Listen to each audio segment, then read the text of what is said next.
Hello everyone, আসসালামু আলাইকুম। Welcome to my first blog. প্রথমে আমরা স্মৃতিসৌধে প্রবেশ যখন করি তখন পরিবেশটা যা ছিল ভাই বলার মতো না।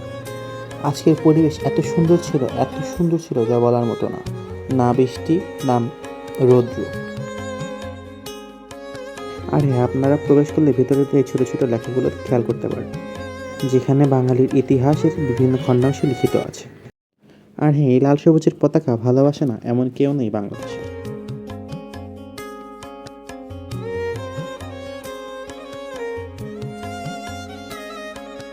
আর হ্যাঁ, স্মৃতিসৌধের মূল স্তম্ভ, স্মৃতিসৌধের ভবনের ভিতরে আগে যে কেউ প্রবেশ করতে না পারলেও বর্তমানে এর ভিতরে সবাই প্রবেশ করতে পারে এবং ঘুরে ফিরে দেখতে পারে, যা সম্ভব হয়েছে বর্তমান অন্তর্বর্তী সরকারের আমলে।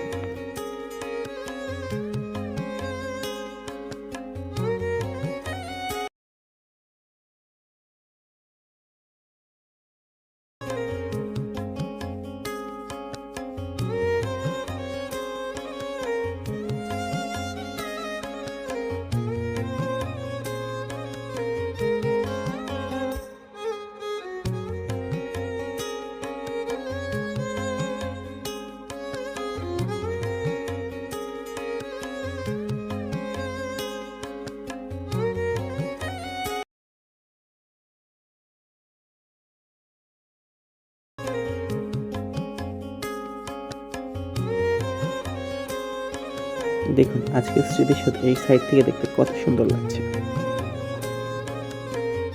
শহীদদের স্মরণে নির্মিত মূল স্তম্ভটি দাঁড়িয়ে আছে তার নিজ গৌরবে